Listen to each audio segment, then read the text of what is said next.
তোমার ওই বিকেল বেলা আমাদের একটু প্ল্যান ছিল যে রাতের বেলা শোয়ার আগে আগুন তাপাবো, তো খাওয়া দাওয়া রান্নাবাড়ি সব কমপ্লিট। বাবা পড়বা, এখানে বসো, ওরম করতে হবে না। তো রান্নাবাড়ি সব কমপ্লিট, আর এখন এই যে বড়রা এরকম করে, ছোটরা করে না। হ্যাঁ, এখন এই যে আগুন জ্বালিয়েছি, সবাই মিলে ডুগু অনেকটাই দূরে আছে, কিন্তু মনে হচ্ছে দেখে যে অনেক কাছে, তো অনেকটাই দূরে ওকে রাখা হয়েছে। তো আমরা এখন আগুন তাপাচ্ছি, তারপরে যাবো শুতে।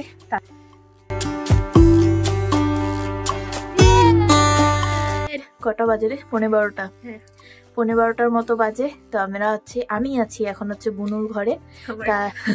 তো আজকে বলেছিলাম যে বুনুর ঘরে আজকে রাত্রে থাকবো, কারণ বুনু এই ঘরে আসার পর থেকে আর কেউ মানে থাকা হয়নি, এখানে কাজ টাজ করা হয়েছে। রাতে স্ন্যাক্স এর মধ্যে আমরা কি কি রেখেছি, এত কিছু আছে। আমরা দেখো, আমরা ভাবলাম যে কত সুন্দর মোমো টোমো হবে, প্যাকিং দেখো কত সুন্দর প্যাকিং। মোমো 5 টাকার মোমো। ও দেখলাম কত, আবার কি কি বল দেবে কেমন। তো কালকে অনেকটা মজা, অনেকটা আনন্দ হওয়ার পর আজকে সকালটা শুরু করলাম। এখন বাজে ঘড়িতে 10টা। এখন এই যে সকালে চা নিয়ে বসেছি। আর কালকে সত্যি অনেকটা মজা হয়েছে। এই প্রথম আমি এরকম থাকলাম, ছোটবেলায় কোনোদিনই এরকম মানে সুযোগ হয়নি। তো যাই হোক, কালকে বুনু খুব মজা পেয়েছে, আমারও খুব ভালো লেগেছে। তো দেখি কি কি করি, পুরো ব্লগটা দেখতে থাকো, আশা করবো ভালো লাগবে। এখন হচ্ছে বিছানা গুছিয়ে নেব, বিছানাটা পরিষ্কার করে নেব। আর দেখো, তোমার কয়েকদিনের আগেই দেখো শ্যাম্পু দিল, কয়েকদিন মানে 2 দিন হলো মাত্র। আর দেখো এত তেল তেল হয়ে যায়। তেল তেল হওয়ার একটা বিশেষ কারণ আমি জানি, সেটা হচ্ছে কয়েকদিন আগে অনিমেষের সাথে গেছিলাম ঘুরতে। তো ওখানে খুব মানে এখন রাস্তার কাজ চারিদিকেই হচ্ছে, তো তার জন্য ধুলোবালি চারিদিকে থাকেই। তো ধুলোবালির জন্য আরো মাথা বেশি তাড়াতাড়ি তেল তেল হয়। তো দেখো অনেকগুলো কাপড় জামা জমে গেছিল, এবার হচ্ছে দুপুর কাপড় জামা ধুয়ে দিলাম। আরো আছে গামলার মতো, আজকে আর ধুবো না, কালকে ধুবো। নিজে মেলে দিচ্ছি। আর এখন রোদ এইদিকে দিয়ে তাই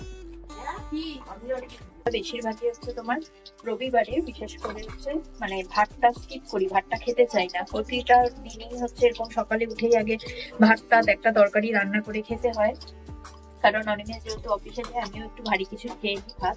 তো তাই আর এই রবিবারে একটু যেহেতু বাড়িতেই থাকি, তার জন্য অন্যরকম কিছু কিছু ছোটখাটো স্পেশাল আইটেম করার চেষ্টা করি। তো আজকে এখানে ভাবছি হচ্ছে ফুলকপির পকোড়া, আর তারপরে এখানে হবে হচ্ছে তোমার বেগুনি, আর এখানে হচ্ছে আছে ভেজ পকোড়া।